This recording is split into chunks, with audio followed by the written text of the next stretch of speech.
Hello there, Annika. I'm very happy to see these new essays from you. I know your exam is coming up, and I'm really happy to see you working so hard. I'm sure that all this hard work is going to pay off. So keep at it, and let's get straight into the corrections so we can see what you wrote. Okay, the first one is the technology essay. All right, so the issue of whether technology serves humankind, not the, you don't need the here, in a rather positive or negative way has grown in importance over the last decades. While on the one hand, technological development has improved many important procedures. On the other hand, I believe it has some massive drawbacks to our intelligence. This essay will discuss both views by giving examples on both the merits and demerits of technological influence. All right, lovely, no problems.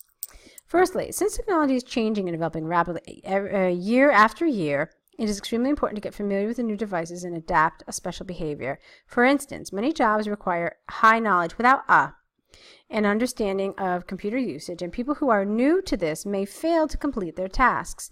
It should be taken into account that you didn't need the comma there. According to the British Ministry of Labour, job seekers who can prove, you want the verb here, OVE, okay? Outstanding skills with electronic devices have a 70% higher chance to find a new job, chance of finding a new job over time, or in time, I guess is okay too. Hence, it is crucial to learn a proper handling of technology sooner rather than later. So you got your words reversed. Sooner rather than later. You know what I would have liked instead? Rather than saying that who gets a job, I would have liked to see an example saying who the people who don't adapt to technology, that they, maybe don't get a promotion or they don't get a raise or something. So because you're actually your example here actually supports the opposite side. So I would have liked something, developing this idea a little more. I think it would have been great like that. All right, so so basically, we adapt to technology. Okay, fine. Now let's look at this next paragraph. On the other hand, there is ample evidence to suggest that technology has decreased our ability to think independently. This is largely because machines and computers are admittedly built to improve certain procedures, yet they lead us to a disability to solve well, not really a disability, but an inability. All right, there's a difference in the meaning there. If you're not sure about it, check it out. For example, a recent governmental study has shown that young people nowadays often fail to develop a proper sense of direction because they are using Google Maps as their route guide instead of searching for a way by themselves. All right, that's interesting. Therefore, it is clear that in some cases technology has weakened, with an ED here, our intellectual potential enormously. Nice. In conclusion, although it is important to adapt our manners towards technology in order to use them properly and to survive within the job market, it should not be forgotten that in some cases technology can lead to a decrease in our intelligence. I really like this. It was so easy to read. Your examples were nice. I liked it. Okay, I mean, I did say that one thing about the example about the job market, but on the whole, I liked the whole essay. It was very easy to read. It flowed nicely. Structure was good. So a nice job there, Annika. Now let's go to your bar chart. Which brings me to my first comment. We don't usually call them bar graphs. We call them line graphs, bar charts, pie charts. Okay, so this should just be a bar chart. All right, so the bar chart gives information about the expected amounts of Mexican, Canadian, American visitors in 4 European cities in the year 2018. That should be a full stop there, right? Yes.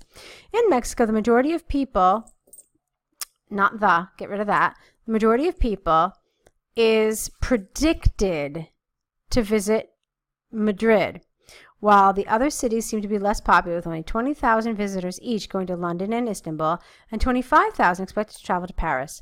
In comparison, with 70,000 visitors per year, Canadians prefer Istanbul twice as much as Madrid as their destination, while Paris and London are the minority with an almost similar number of 45,000 and 55,000 people. With 100,000 visitors, U.S. people are expected to be the largest group of visitors in Paris. In London, there will be 20% less, and Madrid and Istanbul will have a similar number of visitors, too, 70,000 for Madrid and 65,000 for Istanbul. Overall, each country has their clear favorite city to visit, with the U.S. building the largest travelers, not really building, having the largest traveler group in total, and Mexico the smallest. Okay. You know, it's short, it's sweet, it's succinct, it's concise, it's to the point, it's compact. It's very nice. If I had to make one complaint, it would be with the order in which you discussed the cities, okay? The countries, not the cities. I'm sorry. I liked what you said within each country. I think you did it very well. However, I wouldn't have started with Mexico. I know it's the first one. You start from top to bottom. You say, oh, Mexico is first, and Canada, and USA. But if you actually look at the numbers, it typically makes more sense to start with the one that's the highest. So I would have started with US, then I would have talked about Canada, and then I would have talked about Mexico.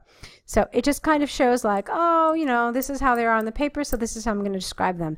So that's not what I want you to do. I really want you to think about them a little more critically.